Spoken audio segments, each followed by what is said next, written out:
दूसरा मैं लोक बताई थी, इस श्लोक का और एक नाम है। पहला वाला मैं बताई थी मृत्यु लोक। ठीक, ये लाली बहुत अच्छी कथा सुनती है। ऐसी कथा सुनने से आनंद मिलता है। आप भी वैसे ही सुनो ध्यान लगाकर।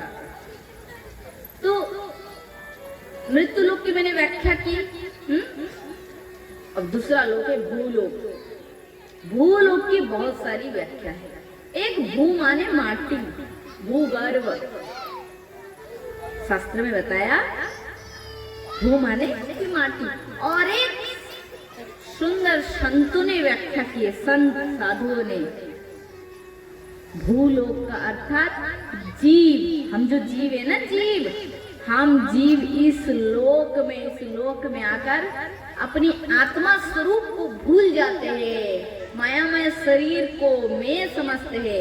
इसलिए इस लोक का और एक नाम है भूलोक। इसलिए भी इस लोक को भूलोक कहा जाता है। यहाँ जीव आने से सब भूल जाते हैं, सब कुछ, अपना अस्तित्व तक भूल जाते हैं। इसलिए इस लोक का नाम है क्या? भूलोक। इसलिए सुखदेव मुनि को श्री राधा रानी ने कही, मने शुभ, तुम ऐसा करो कि तुम जाओ। कहाँ जाओ? बोले भूलोक पे जाओ, मृत्यु लोक पे। वहां जाओ, वहां लोगों की बड़ी दुर्दशा है। कैसी दुर्दशा? दुर्दशा यही है कि जीव 99% इस लोक में अधर्म है, पाप है, अधर्म। रुचि किस में लोगों की? अच्छी चीजों में नहीं, बकवास चीजों में ज्यादा मन है। आजकल जो मोबाइल निकल गया है, जनरेशन बहुत डाउन जा रहा है पूरा। बच्चे से लेकर बूढ़े तक सब उसी के पीछे पागल है। सब उसी चीजों में 99% हमारी जितनी एक्टिविटी है, दिमाग की शक्ति है, पावर से हमारी वृत्तियां है, सब नष्ट हो रहा है उसमें। भगवान ने कितनी शक्ति देकर हमारी ब्रेन को बनाया, दुनिया में भेजे। अब एक गधा को कहेंगे, एक जानवर को कहेंगे, आ जाओ महाराज भागवत कथा हो रही है, बैठ जाओ, सुनेगा? सुनेगा? गांव में तो पालित पशु भी रखते, उनको बिठाओ, सुनेगा? नहीं सुनेगा।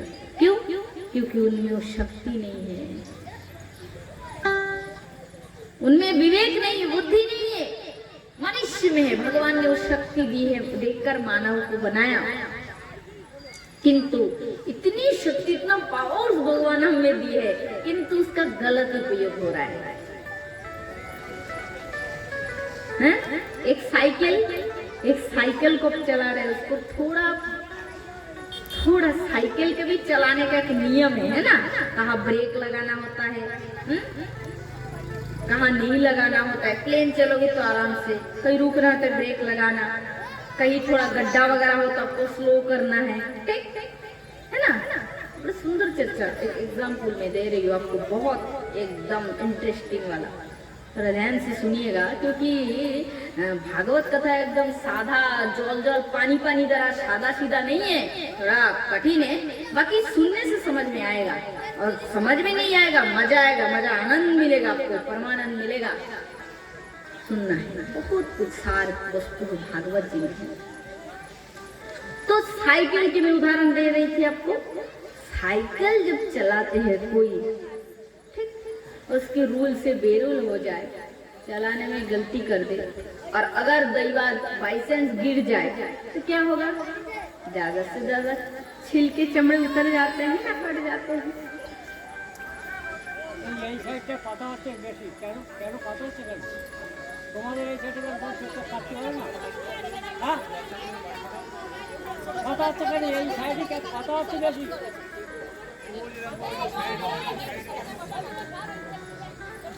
शिरा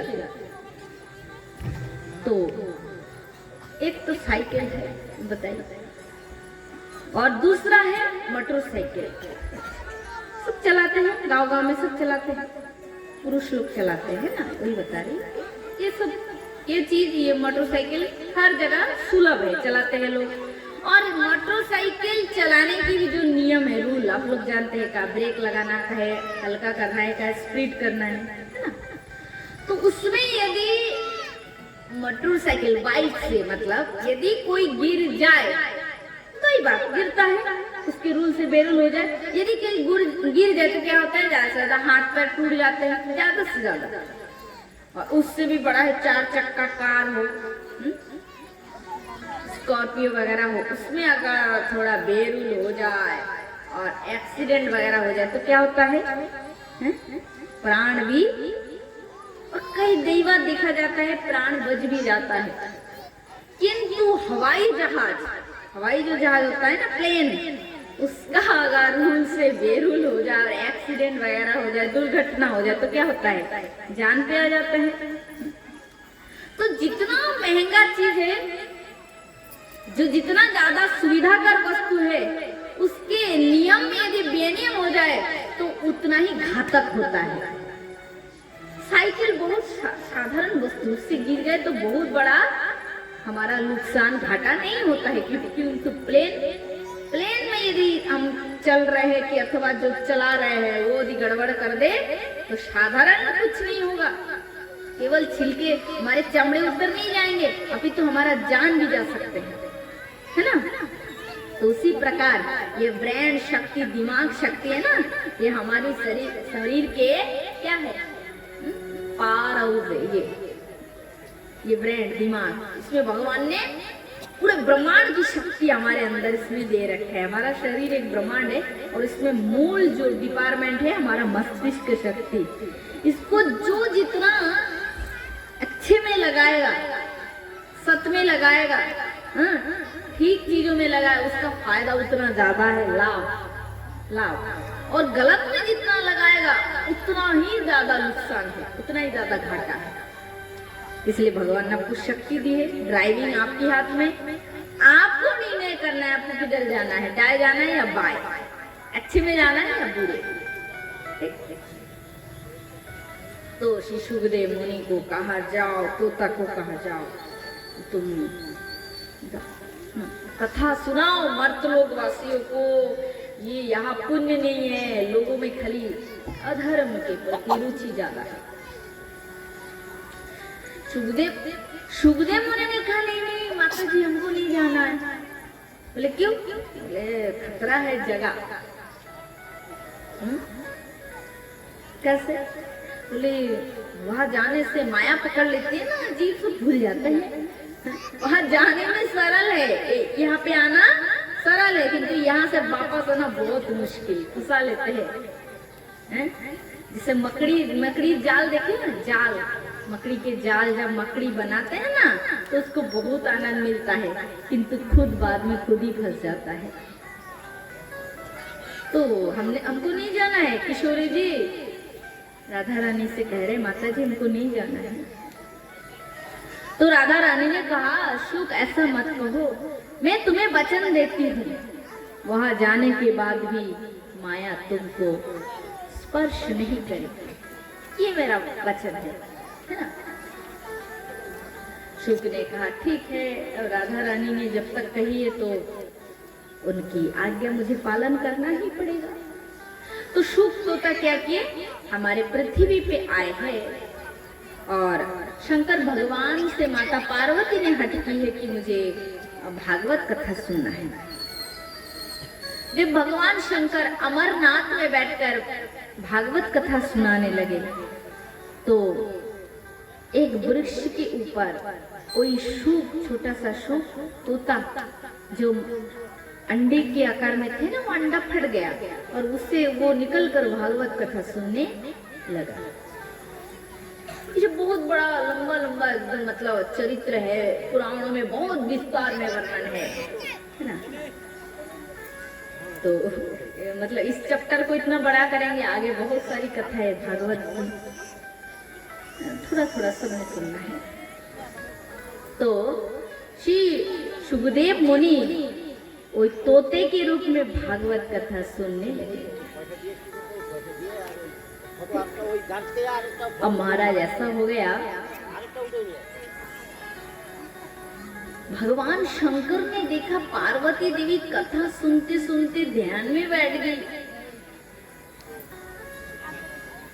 भागवत कथा को उस समय कोई नहीं सुन सकता, क्योंकि दुनिया में अभी तक प्रचार के लिए समय नहीं आया था। इसलिए भगवान शंकर एकदम निर्जन स्थान में भागवत कथा कह रहे थे।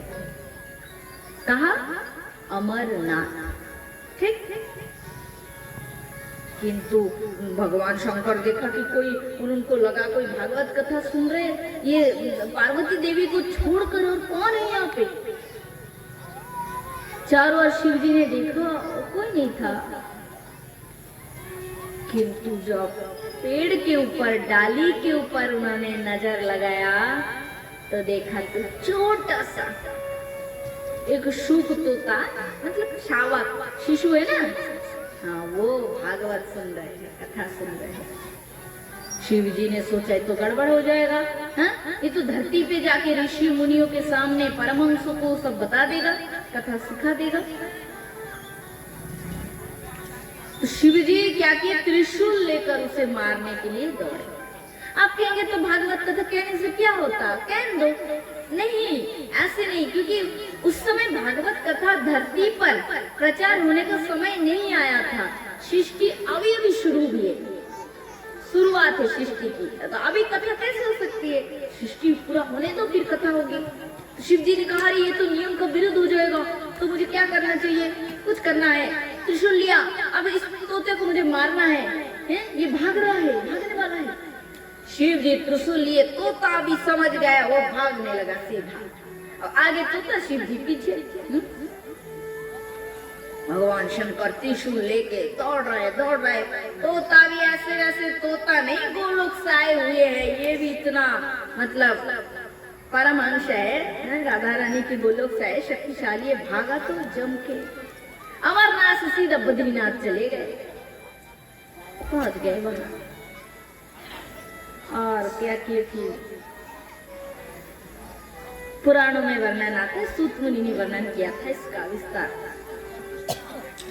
कहते हैं कि वेदव्यास मुनि जो है ना, भागवत जिन्होंने रचना की है, तो सरस्वती नदी बहती है, कहा बद्री का जो धाम है ना, बद्री धाम, जो 4 धाम होता है ना, बद्री धाम जानते हैं ना, अमरनाथ बद्रीनाथ सुने हैं, वही बद्रीनाथ जो बद्री धाम, वहाँ सरस्वती नदी बहती है। और सरस्वती नदी के किनारे वेदव्यास मुनि का आश्रम है, सम्यप्रासम इति प्रक्ता, भागवत जी में आता है। उस आश्रम का नाम है सम्यप्रासम। और वेदव्यास जी की पत्नी थी, उनका नाम था विदिका देवी, ठीक। उनकी पत्नी को उआसी आई, मुंह ऐसे आ करके, हम लोग आलस छोड़ते हैं ना, आलस छोड़ते कि नहीं, आ करके उआसी आ किए, तो शुक तोता क्या किए, उड़ उड़ कर आए और उनके मुंह से ऊपर सीधा पेट में चले गए, ठीक। अब शिव जी ने देखा ये क्या, त्रिशूल लेकर भागा था, उसे मारने वाला था, ये तो सीधा चले गए माँ के पेट में। तब भगवान शंकर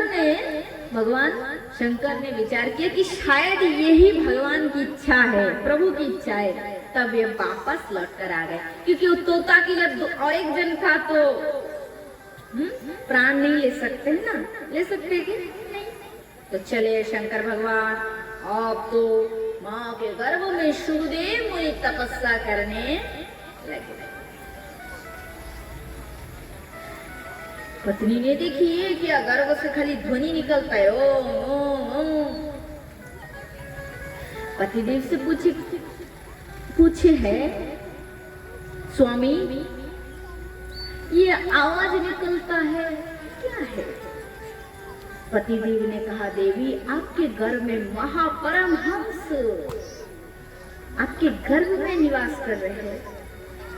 अच्छा, उन्होंने कहा बहुत अच्छी बात है, बहुत खुशी है, मेरे गर्भ में संत परमहंस विराजमान है। कुछ साल और व्यतीत हो गए, उन्होंने कही पति से कहा, क्यों जी स्वामी जी, बच्चा तो जन्म नहीं लेते हैं, एक बच्चा माँ के घर में जा सका 10 महीना, है ना, 10 दिन ज्यादा से ज्यादा। ये क्या 10 से 12 साल हो गया है, शिशु का जन्म ही नहीं होता है। वेदव्यास मुनि विचार किए, बात तो सत्य है, हैं? तो उनसे कहा, महाराज कौन है आप, तपस्या कर रहे हैं माँ के गर्भ में, आपका माँ का दर्शन करना चाहते हैं, अब जन्म ही नहीं लेते, कौन है, परिचय दीजिए। गर्भ से आवाज निकला, क्या परिचय दे, क्या परिचय दे, कौन सा परिचय, कितने जन्म में आप मेरे पुत्र हो चुके, मैं आपका पिता हो चुका हूँ, कितने जन्म में मैं आपका पुत्र था, आप मेरे पिता थे, कौन से जन्म का परिचय दूं, बताइए। वेदव्यास जी ने सोचा, बाबा ये गर्भ में जो है ये तो बहुत बड़ा ऊपर का ज्ञानी है? तब भगवान, ऐसा वर्णन आता है कि शुकदेव मुनि की तपस्या के तेज से सारा संसार जगदीभूत होने लगे। तब भगवान ने शुकदेव से कहा, तुम जन्म ले लो, तुम्हारा तपस्या पूर्ण हो गया। तब शुकदेव मुनि ने कहा, प्रभु जन्म लेने में मुझे कोई दुख नहीं, मैं तो आया हूँ, राधा रानी ने मुझे भेजे है, मुझे तो जाना है, जन्म लेना है, किंतु यहाँ की जो माया है ना, ये बहुत बड़ी सुदुस्तर है। ये माया जब जीव को पकड़ लेते हैं तो क्या होता है, सब गड़बड़ हो जाता है। तो भगवान ने कहा, ठीक है, तो मैं तुम्हें वर देता हूँ, तुम्हारी साधना तपस्या पूर्ण हो गया, इसलिए मैं तुम्हें वर देता हूँ कि धरती पर जन्म लेने के बाद मेरी माया तुम्हें स्पर्श नहीं करेगी। तब भगवान की वर से शुकदेव मुनि बहुत प्रसन्न हुए और फिर उन्होंने धरती पर जन्म लिया। जन्म लेते ही, जन्म माने क्या, प्रकट हो गए, जन्म लेते ही 16 वर्ष का जैसे लड़के होते हैं ना, जैसे लंबे ऊंचे होते हैं ना, वैसे ही हुए, ऐसा नहीं कि शिशु रूप था।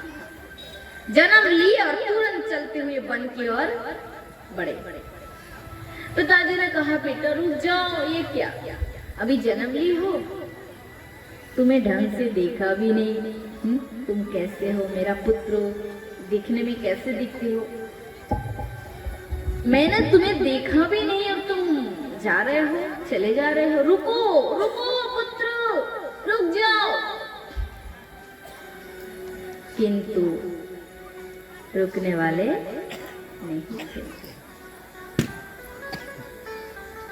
क्या हुआ, ये क्या, ऐसा कभी होता है क्या? तब सरोवर में ऐसा वर्णन आता है, सरोवर में कुछ नारी स्नान कर रही थी जो बिना वस्त्र के ही ऐसे ही। उस पथ से जैसे ही शुकदेव मुनि गए तो स्त्रियां वैसे स्नान कर रही थी, और उस पथ से जब उन शुकदेव मुनि के पिता वेदव्यास मुनि जाने लगे तो स्त्रियां झटपट अपने मतलब साड़ी जो कपड़ा है ना वो पहनना शुरू की, ढकना शुरू की, ढक ली। तो वेदव्यास जी ने उन स्त्रियों से कहा, देवियों ये क्या, मेरे पुत्र माने किशोर अवस्था के हैं, अभी अभी 16 वर्ष के हैं, सुंदर है, युवा है देखने में, वो जैसे इस पथ से जाने लगे तो तुम वैसे स्नान कर रही थी, किंतु मैं तो बूढ़ा हो गया, वृद्ध हो गया हूँ, अब मेरे जीवन में कुछ है ही नहीं, जीवन तो अंतिम सीढ़ी पर है, तो मैं जब इस पथ से जाने लगा तो तुम झटपट अपने वस्त्र से अपने अंग ढकने लगे, उसका कारण क्या है?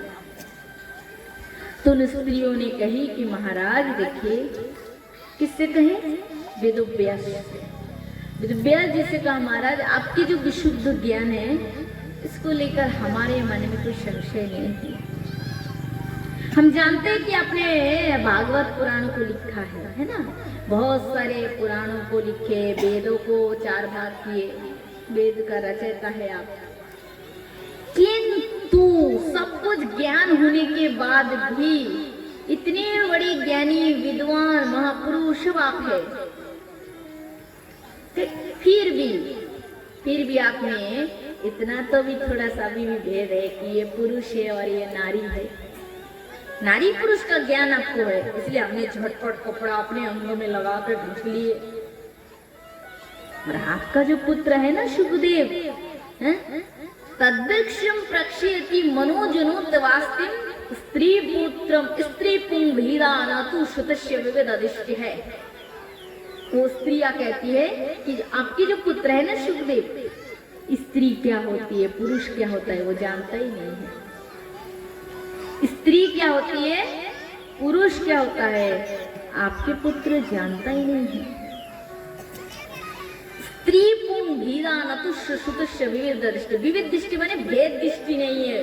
वो सारा जगत को ब्रह्ममय देख रहे, उसके सामने हजार कपड़ा पहनो तो भी उसको आता जाता नहीं, और कुछ ना भी पहनो तो भी उसको आता जाता नहीं। इसलिए हम तो वैसे ही थे, किंतु आपकी नजर में भेद है अभी भी, ये नारी है ये पुरुष है, इसलिए हमने झटपट साड़ी बड़ी पहन ली है, धारण कर ली। तब ये सुनकर वेदव्यास जी ने विचार किया, बाबा मेरे पुत्र इतने बड़े ज्ञानी हैं, तो ऐसे पुत्र को कौन घर ला सकता है। बेटा बेटा कह के, ये तो माया इसके ऊपर काम ही नहीं कर रहे हैं। घर चला जाता हूँ, पीछे भागना वृथा ही होगा। घर आ गए वापस कौन वेदव्यास और अपने शिष्य से कहा, जाओ मैंने अभी अभी जो भागवत महापुराण लिखा उसकी श्लोक को जाकर बार बार मेरे पुत्र के सामने जाकर गायन करो, क्योंकि माया मुक्त जीव को केवल कृष्ण की भक्ति आकर्षण कर सकते हैं। पेड़ के ऊपर चढ़ गए सुखदेव मुनि, आसन लगा के बैठ गए, वही तप करना है, बैठ गए आसन लगा के। किंतु वेदव्यास मुनि के शिष्य उसी जंगल में पहुंच गए और सूखे सूखे लकड़ी है ना, काट सूखा काट को ऐसे काट रहे हैं और भागवत की श्लोक कीर्तन कर रहे हैं। बरहाया पीड़म नटवर बपुम करण युगे करण कारण विप्रदावास कनकाया कपिशु वैजयन्ते च मालम् रन्ध्राणुवेनुर अधर सुधया पुरयन गोपवृन्दै वृन्दरन्या सपदा रमणम् प्रावशिदा गीत कीर्ति।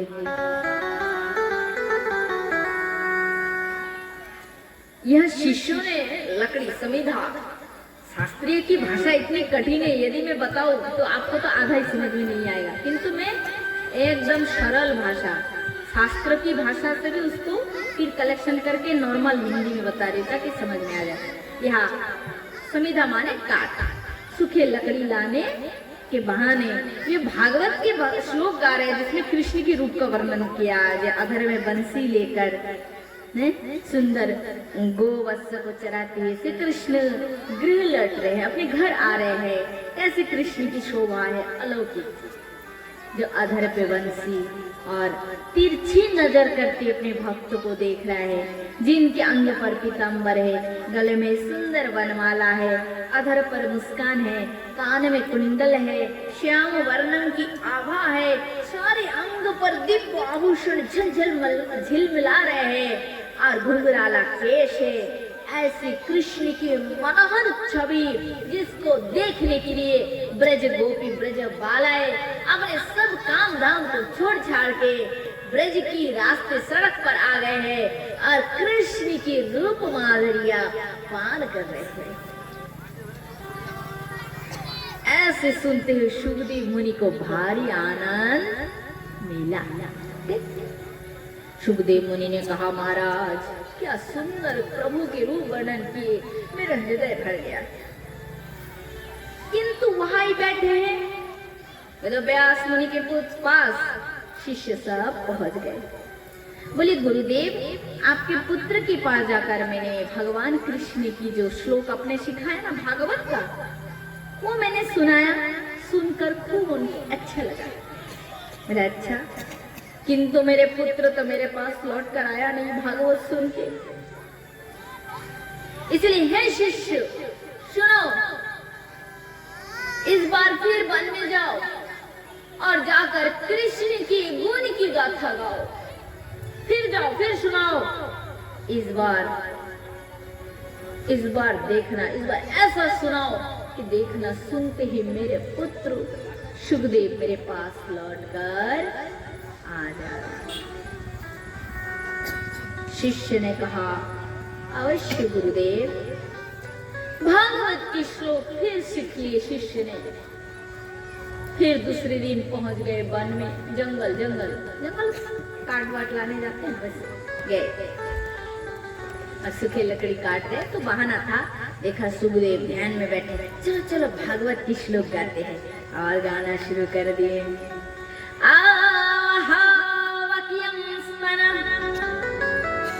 कालकूटं जिगंसयापि यदप्यसाभि लेवे गतिं दातृचितं हन्य गंगवादयालो शरणं ब्रज। शिष्य कहते हैं, इस श्लोक में कहते हैं कि मथुरा के राजा कंस ने कंस के पास एक राक्षसी रहती थी जिसका नाम था पूतना। तो पूतना को कहा गया, जाओ गोकुल में चले जाओ, इधर उधर जाओ, छोटे छोटे बच्चों को दूध पिला दो। कैसा दूध? विषैला दूध। पूतना को बोला। तो पूतना क्या किए, अपना दूध में विष मिलाकर पिलाकर बच्चों को मारने लगे। तो वो पूतना गई गोकुल। कहा गोकुल में क्या है? गोकुल में कृष्ण भगवान बाल रूप में है। तो कृष्ण को विषैला दूध पिलाई पूतना, और उस विषैला दूध भगवान तो पान किए और पूतना का उद्धार कर दिए। पूतना राक्षसी थी। पूतना की प्राण पीकर उसकी राक्षसी शरीर तो अलग हो गया, उसके अंदर से आत्मा निकली और भगवान विमान लेकर उसको बिठाकर आदर जत्न सहित अपने धाम लेकर गए। इसका मतलब क्या? इस दुनिया से, ये जो मायामय संसार से भजन साधन करके भगवान के लोग चला जाना, बहुत जन्म की, बहुत करोड़ों जन्म की भाग्य होने से ही ठीक जाया जा सकता है। नहीं तो लोकल ट्रेन में जैसे कहते हैं ना, लोकल सीट है, तो ये लोकल बोगी है। ये संसार मायामय, इसमें एक से एक शरीर सबको मिलता है? 4 पैर 2 पैर बिना पैर के लोकल डब्बा है पूरा 84 लाख योनिया। किंतु ऊपर का जो लेवल है भगवान के धाम जाना, स्पेशल है सब। तो जन्म की पुण्य हो, जन्म की सौभाग्य हो, तो ही जीव इस मायामय संसार से भगवान के लोग जा सकते हैं। और भगवान ने पूतना की पूर्व जन्म की तपस्या साधना कुछ नहीं था, वो देखा भी नहीं भगवान क्या था, नहीं था, केवल दूध पिलाया। इसलिए गोविंद प्रसन्न होकर अपने लोक पूतना को अपना लोक दे दिया, उस लोक में निवास का सौभाग्य दे दिया। तो कंबा दयालु शरणं ब्रज में 4 लाइन का श्लोक मैंने बोली थी ना, उसका व्याख्या कर रही हूँ अभी इतने समय। तो इससे बढ़कर दया के सागर कौन होगा? भगवान। जिस भगवान का तुम बुरा चाहो, वो भगवान तुमको बदला नहीं लेंगे, उल्टा और तुम्हारा अच्छा करेंगे। तो श्लोक का अर्थ यही है, कृष्ण की बुरा चाह पूतना कि इसको मार दो, फिर भी भगवान ने क्या किए? उसको दंड ना देकर उसको माता जैसा सम्मान करके विमान में अपना लोक दे दिए। बोला राधे। तो दयालु शरणं ब्रज में ऐसे दया के सागर भगवान